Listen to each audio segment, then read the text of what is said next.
Hello friends, Pakistan के DGISPR general Ahmad शरीफ चौधरी ने आखिर ऐसा क्या कह दिया कि खैबर पख्तूनख्वा KPK के अंदर अशांति फैल रही है, KPK पाकिस्तान से अलग होने वाला है और KPK में क्या साजिश चल रही है और क्या ये साजिशें बाहरी मुल्क करवा रहे हैं।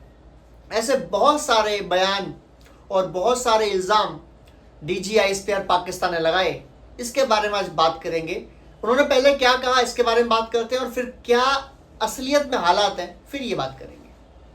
तो पाकिस्तान के DGISPR का कहना है कि KPK के अंदर यानी खैबर पख्तूनख्वा के अंदर जो हालात हैं उसके बहुत सारे रीज़न्स हैं। उनमें पहला रीज़न ये है कि जो आतंकवादी हैं यानी उनके अकॉर्डिंग जो TTP के लड़ाके हैं वो आतंकवादी हैं और वो आतंकवादी साठ गांठ करके बैठे हैं राजनीतिक पार्टियों से, जिसमें उन्होंने इनडायरेक्टली बोल दिया PTI से। अब PTI उन्होंने इसलिए नहीं बोला क्योंकि PTI आज की डेट में पाकिस्तान के अंदर वैलिड राजनीतिक संगठन नहीं है। आपको याद होगा कि इमरान खान को जब उन्होंने जेल में डाला उसके बाद उन्होंने PTI को यानी पाकिस्तान तहरीक इंसाफ इस पार्टी को बैन करवा दिया, उस पार्टी नाम का संगठन को खत्म करवा दिया ताकि शहबाज शरीफ जैसा चापलूस एक सिलेक्टेड प्राइम मिनिस्टर पाकिस्तान में रह सके। क्योंकि आप माने या ना माने, KPK पाकिस्तान के अंदर और पूरे पाकिस्तान के अंदर जो इमरान खान है उनकी काफ़ी चलती है, काफ़ी वैल्यू है, काफ़ी लोग उन्हें फॉलो करते हैं और इमरान खान सही मायनों में पाकिस्तान के एक लीडर हैं जिनको इन्होंने 2 साल से जेल में ठूस रखा है, जेल में बंद कर रखा है। इसके लिए इन्होंने कितने सारे तहरीकें हुई, कितने सारे धरने हुए, प्रदर्शन हुए, लोग जाने गई, यहाँ तक कि जनरल या ब्रिगेडियर्स के हाउस तक को लूट लिया गया और इतने लेवल तक के धरने दिए गए, प्रदर्शन किए गए, पर फिर भी इमरान खान को नहीं छोड़ा गया। विदेशों की तरफ से भी ये इंफॉर्मेशन आई, डील्स आई, रिक्वायरमेंट आई कि कोई यूरोपियन यूनियन के लीडर्स चाहते हैं, अमेरिकन चाहते हैं, कैनेडियंस चाहते हैं कि आप इमरान खान को छोड़ दें। लेकिन आसिम मुनीर को एक बात पता है, आसिम मुनीर फील्ड मार्शल या आर्मी चीफ है, जो मर्जी का हो उसे आप, आज की डेट में वो सर्वे सर्वा है पाकिस्तान का। दिखावे के लिए उसने शहबाज शरीफ को रखा हुआ है कि भाई जब जूते पड़ेंगे तो शहबाज शरीफ को पड़ेंगे, क्योंकि लीडरशिप शहबाज शरीफ प्राइम मिनिस्टर है कहने के लिए और वही सारे फैसले कर रहा है, वही सारी डील्स कर रहा है और वही सारे सैंक्शंस या वही सारे टैक्स लगा रहा है। लेकिन सारे हुक्म कहाँ से आते हैं? आसिम मुनीर से आते हैं। ये सबको पता है पाकिस्तान में। अगर कोई नाटक करेगा उसे नहीं पता है तो अलग बात है। पर मुद्दा ये आया कि पाकिस्तान के ये जो जनरल आसिम मुनीर हैं, इनके खिलाफ एक लीडर जो दबा नहीं इनसे, जो झुका नहीं इनसे, वो है इमरान खान। हालांकि अब आप ये बात भी अजीबोगरीब लगेगी कि आसिम मुनीर को लाने वाले खुद इमरान खान ही थे। आसिम मुनीर को आर्मी चीफ बनाने वाले इमरान खान ही थे। लेकिन वही है कि बोया पेड़ बबूल का तो फल कहाँ से हो या आम कहाँ से हो। तो आसिम मुनीर ने सबसे पहले इमरान खान को ही निपटाया। उनको पता था कि पाकिस्तान में आसिम मुनीर के पास जो सत्ता है वो सत्ता की है, चाबी है, वो है फौज का डर और फौज की पावर, जो पाकिस्तान में डायरेक्टली और इनडायरेक्टली दोनों तरीके से हमेशा ऊपर रहती है। उसके ऊपर कोई नहीं है पाकिस्तान में, ना कोई लीडर ना कुछ। लेकिन पहली बार आसिम मुनीर से ऊपर, फौज से ऊपर एक लीडर निकल गया जिसका नाम था इमरान खान।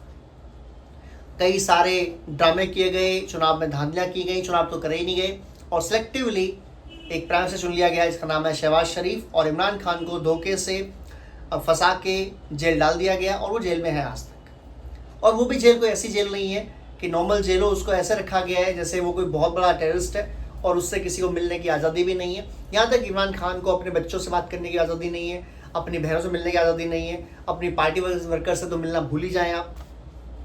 इतना डर है, इतना खौफ है आसिम मुनीर को पाकिस्तान में, जो खुद को field marshal, Asim Munir, chief army chief, पता नहीं क्या क्या बोलता है, उसको इतना डर है इमरान खान का कि जेल के अंदर कोई मिलना ले उससे। क्या दूसरा इल्ज़ाम लगाया अहमद शरीफ चौधरी ने, जो DGISPR है। अब इनके नाम में शरीफ आ गया तो मैं क्या ही बोलूँ, बट ठीक है। तो इन्होंने इल्ज़ाम लगाया कि जो खैबर पख्तूनवा है वहाँ पर जो आतंकवादी घटनाएं घट रही हैं, इसमें जो विदेशी फंडिंग है वो काफ़ी ज़्यादा हो रही है, जिसमें उन्होंने डायरेक्टली नाम लिया अफ़गानिस्तान के तालिबान का। उन्होंने कहा कि अफ़गानिस्तान तालिबान डायरेक्टली हेल्प कर रहा है तहरीक तालिबान पाकिस्तान का, यानी टीटीपी का, और वो चाहते हैं कि टीटीपी पाकिस्तान में अपना बेस बढ़ाए, पाकिस्तान में खून खराबा करे और पाकिस्तान में दंगे फसाद करवाए। उन्होंने इंडायरेक्टली नाम लिया भारत का। उन्होंने कहा कि और भी बाहर की पावर हैं जो यहाँ फंडिंग करवा रही हैं या चीज़ें करवा रही, जैसे खैबर पख्तूनवा जो है अशांत रहे, खैबर पख्तूनवा जो है कभी पाकिस्तान में सही से ना मिल पाए, ये भी इल्ज़ाम लगाया। उसके बाद उन्होंने तारीफ़ करी पाकिस्तान की पुलिस की कि जो खैबर पख्तूनवा की पुलिस है वो काफ़ी हेल्प कर रही है, काफ़ी सही से काम कर रही है, वगैरह वगैरह। अब ये तो उनके इल्ज़ाम थे। अब हकीकत पे आते हैं। पाकिस्तान पंजाब के अलावा ऐसा कौन सा हिस्सा है जो शांत है? ऐसा कौन सा हिस्सा है जो पाकिस्तान को पाकिस्तान मानता है? ऐसा कौन सा हिस्सा है जो पाकिस्तान को खुद का नेशन मानता है? क्या पीओके, जिसे पाकिस्तान अपना मानता है, जिसे पाकिस्तान बोलता है कि हमारा पीओके हमारा है, आज़ाद पाकिस्तान, आज़ाद जम्मू कश्मीर है और ये पाकिस्तान का हिस्सा बनेगा, यहाँ तक कि एक एरिया जिससे जबरन कब्जा कर लिया है, घुसपैठ करके पकड़ में रखा हुआ है, भारत का अभिन्न अंग पीओके, पाक अधिकृत कश्मीर, कहने के लिए वहाँ अपना प्राइम मिनिस्टर है, अपना राष्ट्रपति है, अपना फलाना ढिमका सब कुछ है, लेकिन जब वहाँ प्राइम मिनिस्टर कोई बनता है तो उस पर एक साइन कराए जाते हैं, कोई मान जाता है कि जम्मू कश्मीर या पाक अधिकृत कश्मीर जो है वो हमेशा के लिए पाकिस्तान हिस्सा होगा। ये मैं कसम खाता हूँ, अल्लाह की कसम की दिलाई जाती है, कुरान की कसम दिलाई जाती है कि आप पाकिस्तान का हिस्सा है, ये मान के चलेंगे। एक आज़ाद हिस्सा ऐसे आप बोलते हैं, क्या उसका प्राइम मिनिस्टर को ऐसी कस्में खानी चाहिए कि किसी और हिस्से का, किसी और देश का वो गुलाम है? यहीं पर मतभेद है। और पिछले 10 दिन से पीओके बंद है, जाम है। क्यों? क्योंकि वहां पाकिस्तान की नपुंसक फौज ने 27 लोगों को मार दिया। दूसरी तरफ अगर बात करें बलूचिस्तान की, बलूचिस्तान जो पाकिस्तान के अंदर सबसे बड़ा स्टेट है, सबसे बड़ा प्रांत है, लगभग पूरी पाकिस्तान की जो ज्योग्राफिकल एरिया है उसका 45-47% एरिया बलूचिस्तान का है। और वहां पर पाकिस्तान की आर्मी के जुल्मों का, पाकिस्तान के रिसोर्सेज का दोहन का इतना ज़्यादा विरोध है कि वहाँ बाकायदा उन्होंने अपनी आर्मी खड़ी कर दी है, जिसका नाम है BLA, बलूचिस्तान लिबरेशन आर्मी। उसी का एक और फ्रंट क्रिएट कर रखा है BLF, बलूचिस्तान लिबरेशन फोर्स या फ्रंट। और उसी का एक दस्ता है जो आग भगाई दस्ता है, जो पाकिस्तान की फौज की नाक में घुस के, उनके दिमाग में घुस के उनको बम से उड़ा देता है, जिसका नाम है मुजीब ब्रिगेड। अगर पाकिस्तान के अंदर सब कुछ सही है और KPK के अंदर जो भी गतिविधियां हो रही हैं वो केवल और केवल TTP कर रहा है, केवल और केवल अफगानिस्तान करवा रहा है, केवल और केवल भारत करवा रहा है, अकॉर्डिंग टू DGI स्तर पाकिस्तान, तो बलूचिस्तान में कौन करवा रहा है? वहां आपने औरतों को, बच्चों को, बूढ़ों को इतना मारा है, वहां लोग हजारों लोग गायब कर दिए, हजारों औरतों को रेप कर दिया, हजारों बच्चों को बर्बाद दिया और दर्दनाक मौतें करवाई। वहां इंसान गायब होता दोबारा का मिलता ही नहीं है।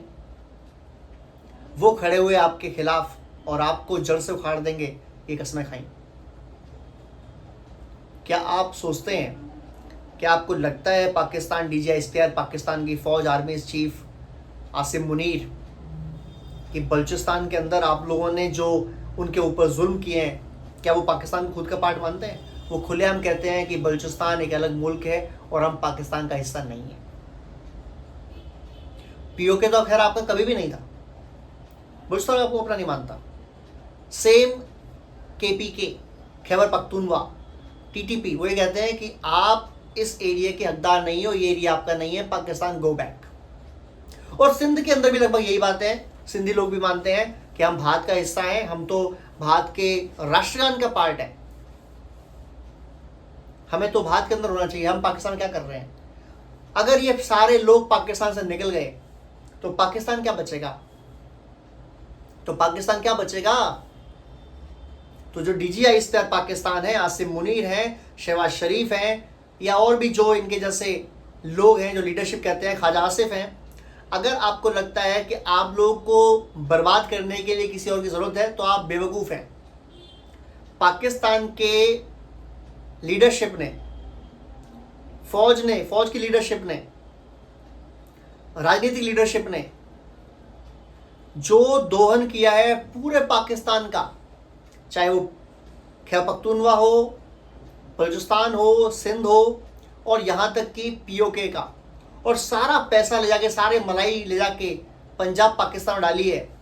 क्योंकि आपके पंजाबी पाकिस्तान के जो लोग हैं 80% वही लोग आपकी राजनीति चलाते हैं, 90% वो आपके फौज के लीडर्स हैं, 80% लोग आपके जो IAS IFS ऑफिसर होते हैं वो सारे वही हैं। कोई भी ऐसा है जो पाकिस्तान के एलिट क्लास का हो और वो पंजाबी पाकिस्तानी ना हो? है वो ऐसा है ही नहीं। 80% फौज ही पाकिस्तान पंजाब की है।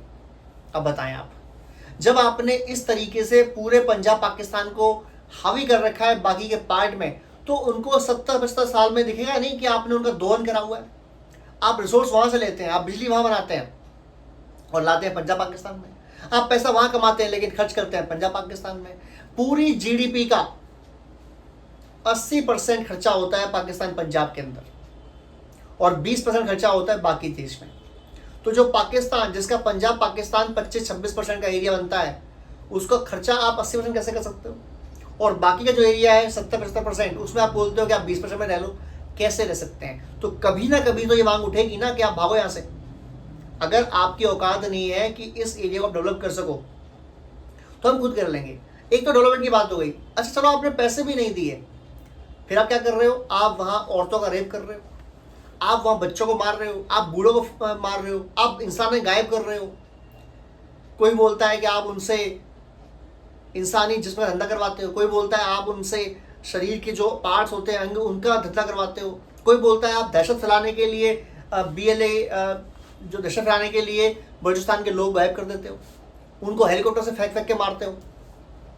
अगर यही सब चलता रहेगा तो किसी भी बाहर के देश को आपको हमला करने की कोई ज़रूरत ही नहीं है। पाकिस्तान खुद तैयार है विस्फोट होने के लिए, फटने के लिए, अलग होने के लिए दुनिया से।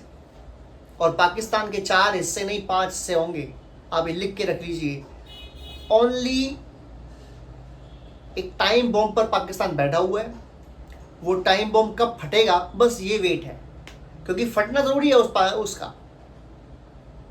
पाकिस्तान का जो टाइम बॉम्ब है उसका फटना ज़रूरी है और वो फटेगा, क्योंकि जितना आपने विद्रोह करवाया है, जितना आपने औरतों, बच्चों, बूढ़ों पर जुल्म किए हैं, जितना आपने दोहन किया है इनके नेचुरल रिसोर्सेज का, और सारा आपने इस्तेमाल किया है पंजाब पाकिस्तान में, तो जो ऊपर बैठा है वो भी देखता है और जो नीचे बैठे हैं वो भी देखता है। ऊपर वाला कहता है कि इन्होंने हद कर दी, इनको इसकी सजा मिलनी चाहिए, और जो नीचे बैठते हैं वो कहते हैं, इंसान कहता है कि यार बस बहुत हुआ, आपने हमें ज़मीन से लगा दिया, मार मार के यहाँ पहुँचा दिया है, अब इसके बदले में आपको मारना ही पड़ेगा। जो मुजीब ब्रिगेड के लोग हैं, जो आते हैं, जो औरतें आती हैं, जो बच्चे आते हैं और बम बांध के अपने आप उड़ा देते हैं आप लोगों को मारने के लिए, क्यों? उनके अंदर इतना गुस्सा है आप लोगों को लेके। किसी का भाई गायब कर दिया, किसी की बहन गायब कर दी, किसी का रेप कर दिया। वो मरने से डरता नहीं है, उसे पता है कि आपको मार के मरेगा ताकि उसका बदला पूरा हो जाए। आपको मार के मरेगा ताकि आने वाले टाइम में जो वहाँ और पाकिस्तान, बलूचिस्तान के अंदर जो लोग हैं वो बलूचिस्तान में, आज़ाद बलूचिस्तान में सांस लें। वो पाकिस्तान की इस दहशतगर्दी का, पाकिस्तान की इस फौज की दहशतगर्दी का, पाकिस्तान की इस फौज के अत्याचारों का सामना ना करे और वो आज़ाद घूमे, आज़ाद रहे, तरक्की करे, पढ़े लिखे, एक अच्छा अफसर बने, अच्छा डॉक्टर बने, अच्छा इंजीनियर बने या अच्छा हिस्टोरियन बने, कुछ भी बने, लेकिन पाकिस्तान के अत्याचार का इस्तेमाल या अत्याचार के खिलाफ लड़े ताकि अत्याचार हटे और बलूचिस्तान एक देश बने। कल क्या कहा है POK के लीडर्स, जो उनकी जॉइंट एक्शन कमेटी है उसके लीडर्स ने? उन्होंने कहा है कि पाकिस्तान के अंदर सुनाया हमने न्यूक्लियर बॉम्ब बनाया था, और वो न्यूक्लियर बॉम्ब भारत के लिए बनाया था, ये हमने सुना था जब हम बच्चे थे, जब छोटे थे। भारत पर आप न्यूक्लियर बॉम्ब चला पाएंगे नहीं, आपके औकात नहीं है, लेकिन आप एक काम करें, आप वो न्यूक्लियर बॉम्ब हम ही पे मार दें, हमें ही ख़त्म कर दें, ताकि हम ये जो रोज़ रोज़ का हमारे ऊपर अत्याचार हो रहा है, ये जो रोज़ रोज़ हमें मारा जा रहा है, हम इससे बच जाए, हम इससे बच जाए। अब बस कर दें, हमारे ऊपर बस बहुत हो गया। हम इससे ज़्यादा सहने की क्षमता नहीं रखते। जब एक इंसान ये बोल रहा हो कि मुझे न्यूक्लियर बम मार दो, मेरी फैमिली को मार दो, मेरे लोगों को मार दो, क्यों कह रहा है वो? इसका मतलब वो इतना परेशान हो चुका है पाकिस्तान के अत्याचारों से, पाकिस्तान के फ़ौज के अत्याचारों से, कि उन्होंने कहा कि मर जाते हैं यार, या हम इनको मार देते हैं। एक जब आप किसी को मारते मारते दीवार से लगा देंगे तो बदले में फिर वो दो ही चीज़ करता है। वो कहता है कि मैं मेरा मरना जब तय है तो क्यों ना मार के मरो। तो ऐसे मुल्क पाकिस्तान में फिर कौन रहना चाहेगा जहां उनकी बीवियां, उनकी बहनें सुरक्षित नहीं है, जहां उनके बच्चों को मुस्तकबिल नहीं है, बच्चा बचेगा कि नहीं बचेगा इसकी कोई गारंटी नहीं है। पंजाब पाकिस्तान के अलावा चाहे POK गिन लें, बलूचिस्तान गिन लें, KPK गिन लें, इवन सिंध गिन लें, जो बच्चे हैं एक साल के अंदर, पैदा होने के साल के अंदर तकरीबन 20% मर जाते हैं। क्यों? कुपोषित है, उनकी माताएं कुपोषित हैं। भूखमरी से लोग मरते हैं। क्यों? खाना ही नहीं है प्रॉपर। मेडिकल के अभाव में लोग मरते हैं। क्यों? क्योंकि डॉक्टर्स नहीं है। ये सब क्यों हो रहा है? ये सब इसलिए हो रहा है ताकि पंजाब पाकिस्तान के लोग अच्छे से रह सकें। ये इसलिए हो रहा है कि जो उनके एलीट क्लास है, शहबाज शरीफ हैं, ख्वाजा आसिफ हैं और सारे मिनिस्टर, 60-70 तो मिनिस्टर हैं, ये सारे मिनिस्टर के जो बच्चे, जो बीवियां, जो बाहर के मुल्कों में रह रही हैं, कोई यूरोप में रह रहा है, कोई कनाडा में रह रहा है, कोई अमेरिका में रह रहा है, पाकिस्तान में कोई रह नहीं रहा। और इनके पास 80% लोगों के पास डुअल सिटीजनशिप है, यानी वो पाकिस्तान का नागरिक भी है और साथ साथ वो यूरोप के किसी कंट्री का नागरिक भी है।